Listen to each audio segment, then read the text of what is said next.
50, a.k.a. Ferrari F50. This is interesting, man. This is something interesting that I think, 50's kind of taking his neck off of his foot off of Diddy's neck. These past couple of days / week and a half, 2 weeks, whatever. And there's an interesting reason why. So first, 50 and his attorney Ben Crump decide to go to Capitol Hill, Congress, and they talk to Congress leaders about basically African Americans' role or ownership in liquor companies and music. And he faced a lot of backlash for this because he was taking photos with a bunch of Republicans, Democrats, whatever. I could give two fucks about either party because they're both trash and they're not for the benefit of us as Americans in America. But I could care less about any of that stuff.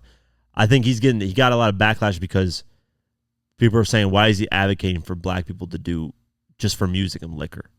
Like, those are the two things that's all we're good for, music and liquor. I don't think that's the approach that 50's taking. I think 50's saying, hey, we have a huge influence in both these fields. So why don't we have ownership in these fields? I mean, you got to start somewhere, right? So let's go over the article. 50 Cent and his renowned civil rights attorney, Ben Crump, have joined forces to bring the fight for more black ownership in the liquor industry to Congress. The Sire Spirits mogul and high-powered lawyer visited Capitol Hill on Wednesday, June 5th, to meet with congressional leaders to advocate for more minority representation in the multi-billion-dollar luxury spirits business.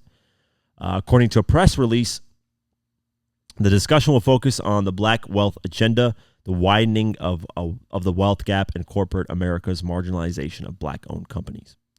Crump, who is now on 50's legal team in his battle against business partners Beam Suntory, and has previously represented the families of Trayvon Martin, George Floyd, and Breonna Taylor, said ahead of their visit, I am pleased to join the legal team representing Curtis 50 Cent Jackson, as he is one of the most successful black entrepreneurs in America, and even he is not immune to the biased treatment that faces minority businesses owners every day.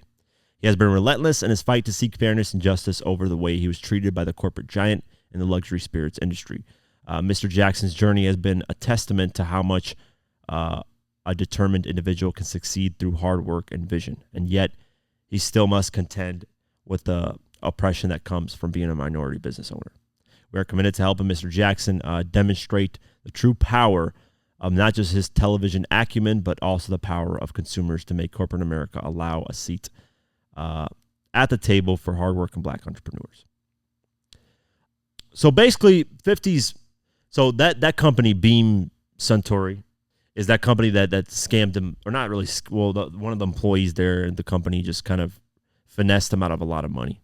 Basically scammed him, stole money from him. Basically what this person did was he would take inventory of 50 Cent's liquor, and he would mark them higher up, and the margins would be lower for a lot of stores, so they would stock it less. As a store owner, you would want to sell the things that have higher margins because you would make more profit off them. So you would put them in front of the store, try to get them to sell more. The things that have less margins, you would put back there because you put more in the back because you don't make a lot of money off it. So this guy was taking a huge cut of the margins of whatever liquor that was being sold and marking up the wholesale prices. And it obviously screwed the company over. But 50 made an interesting point. And he's kind of defending Diddy with this post. So 50 posted the article of his lawyer going to Capitol Hill. And this is what 50 said in the caption. Very interesting. He said, Puffy made Diageo a lot of money with Ciroc. They were fine with that because he didn't own anything. Soon as he owns Deleon, the relationship can't work. I made, which is that company that, what's the company called right here? Let me get that name right. Beam Suntory, which they changed their name to Suntory Global Spirits.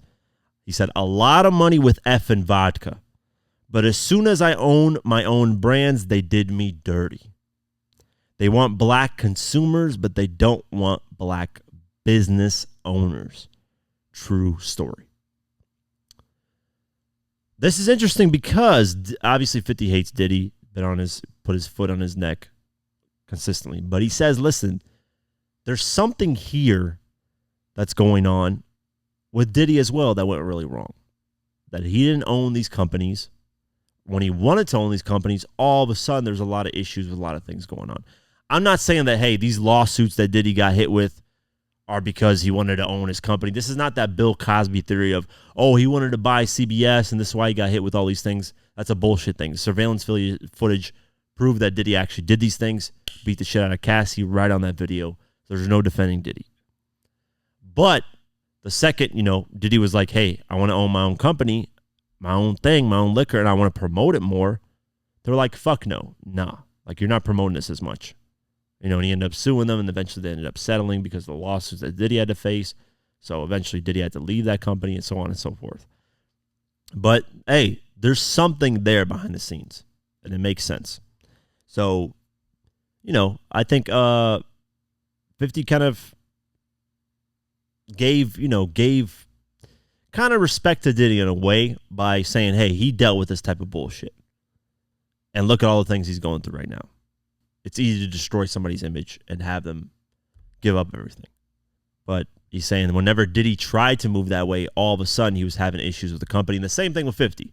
So 50 didn't own effing vodka. And 50's always the type to try to own everybody that listen, when I did the Give It Your Die Trying documentary, I wanted to get 50 on there. I tried my best to get 50 on there. I talked to so many people that were close to him, so many things, right? Everybody said, though, are you sure you want to get 50 on here? Because he's the type that likes to own things.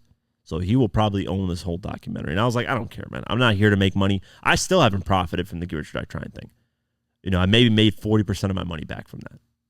I would love to do more of them, but I need to be able to make money off those to do those. So the only way I can think of me doing more is if, like, Patreon. You guys support me on Patreon, which everybody that does, the $3, $10, $25, like, that could be used towards making these type of documentaries.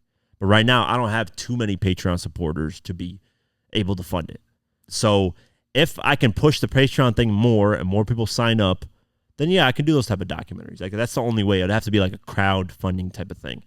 But yeah, it's a whole different story. I'm getting off sidetracked here. But yeah, 50 didn't own effing vodka, but he ended up selling whatever part he did in it for $60 million, made his money, and then started doing his own thing that he actually owns, because 50 is the type to try to own what he puts out there.